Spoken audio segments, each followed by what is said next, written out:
Everything that lives is designed to end. We are perpetually trapped in a never-ending spiral of life and death. Is this a curse? Or some kind of punishment? I often think about the God who blessed us with this cryptic puzzle, and wonder if we'll ever have the chance to kill him. It's astonishing how the very first line spoken to us, the players, would be the soul that constantly echoes throughout the entire 5 playthroughs of Platinum Games' masterpiece, Nier Automata. Nier Automata is not just your run-of-the-mill, over-the-top action-adventure game with sexy androids and brutal combat.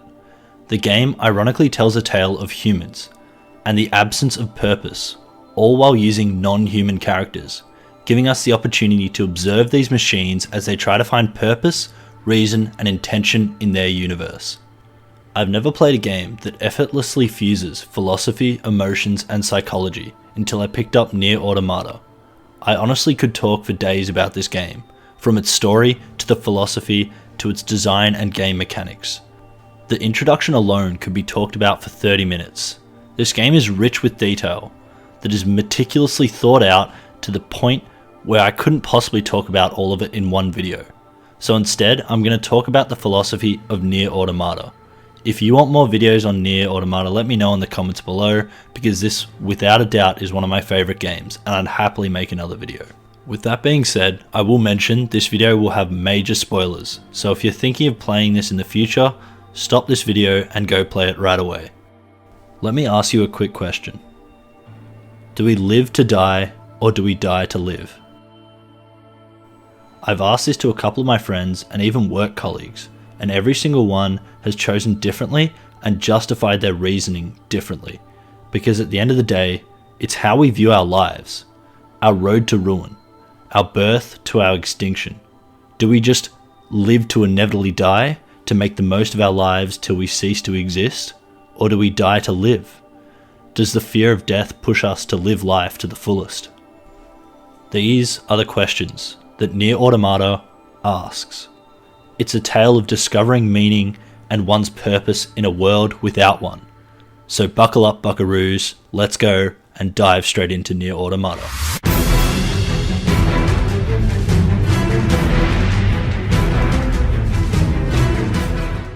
Nier is set in a post-apocalyptic Earth, where there is a proxy war between human-made androids and machines made by alien invaders from another world. You play as multiple Yorha units, 2B, 9S, and A2, which are androids tasked with taking back Earth for the humans. It wasn't long until our expectations of this game dramatically changed. Early in the first playthrough, 2B and 9S come across a bizarre colony of machines. There's one pushing cradles back and forth, and a couple having some quite intimate moments. Whether you subconsciously thought about it, or actually stopped to think, you will have realized that these machines, these androids, have emotions. They can feel, they can think, and even have sexual desires. It makes you think again about the dozens of machines that you've just slaughtered on your path up until this point.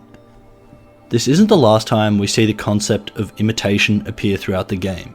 Androids imitate humans' appearance and even emotions, something they're told not to do, while machines imitate androids and the humans that once inhabited Earth, like in the theme park where the androids are playing and trying to recreate the feeling of fun that humans once had, or in Pascal's village, the feeling of safety and peace.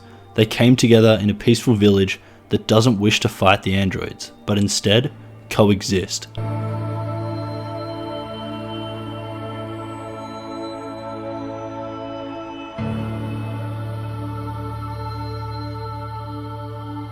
But what's the point of all this? Why bring this up? Well, these all have to do with purpose. As we later find out, humanity and the aliens that create the machines have long gone extinct. The machines wiped out the humans and their alien creators. So why do androids carry on fighting the machines? The truth is, there is no reason. Why fight a war for your creators when your creators don't even exist? It's because androids adulate humans as religions or even gods that they keep this endless, meaningless war from ending, as it would mean the lack of any purpose. They would be forced to accept their existence, much like the machines, that recognize that they are artificial, that their existence is ultimately pointless. There is, of course, a few machines that seek a purpose, despite the purpose itself being meaningless. The kingdom of robots that fight for a supposed king, which turns out to be a baby robot. It makes you realize that it's not the decisions of the king that leads their actions, but the purpose of being led by a king that drives their actions. It's nihilism at its core. Think of humanity for a second. Everything that has gotten us to this point, it's through beliefs, through purpose. For the cavemen thousands of years ago, it was the purpose of surviving that drove their actions, compared to modern day, where for some it could be survival, but for others it could be the purpose of living a happy life. Nier discusses the sides of nihilism.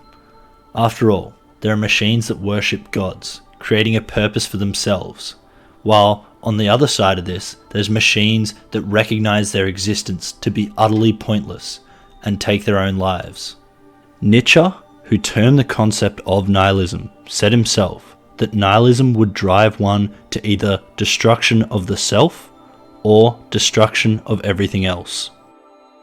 But how does all this tie into us, the players? Well, the truth is the relationship between the player and the on-screen characters acts as a surrogate for the relationship between man and the divine. Everything within the world of Nier can be reflected upon us, the players. As depressing as it might sound, there is no purpose in life. Humanity's culture has often dictated what the purpose is for you. After all, I could say my purpose is to go to school, study, get a job, and have a family, while someone else's purpose could be to explore the entirety of the world. It's what you choose to make of your life that matters the most. Don't let people decide your purpose. Nier does explain to us that 2B and 9S have a mission to destroy machines and get humans back to Earth. But this purpose is pointless, since humans no longer exist. This is where Nier breaks the fourth wall. For those of you who don't know what the fourth wall is, it's an imaginary wall that separates a medium from the real world. It separates a story from the real world. Nier breaks this wall by making the sole purpose of 2B and 9S's existence down to the player. What's the player's purpose in playing the game? Just because 2B and 9S's creators, the humans, are extinct doesn't mean they're free from their fate, because they're still beholden by the player. As 9S put it, we're just soldiers created to die. That being the case, the player and the protagonist find themselves wondering what the point of all this is, and the answer is simple. The point is to play. By simply playing the game, we are creating a purpose for 2B and 9S. No matter your reason for playing the game, whether it's to collect all the trophies and collectibles, you're dooming 2B and 9S to their fates, for no other reason than your own entertainment. That's the purpose of Nier Automata. That's the purpose of 2B and 9S, forever sacrificing themselves and waging war for your entertainment.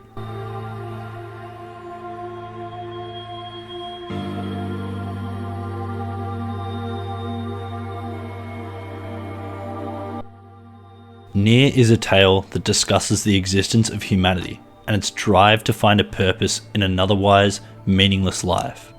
I don't think I've ever played a game like this one. After all, it's made me reflect on my own life, my existence, and what it all means. It's truly a masterpiece that has captured the notion of nihilism to its core. I couldn't recommend this game enough. Even knowing the endings, with what I've spoiled to you, I think it's still worthwhile. Thanks for listening. If you could leave a like and subscribe, it would be very much appreciated. And feel free to let me know your thoughts on the game in the comments below.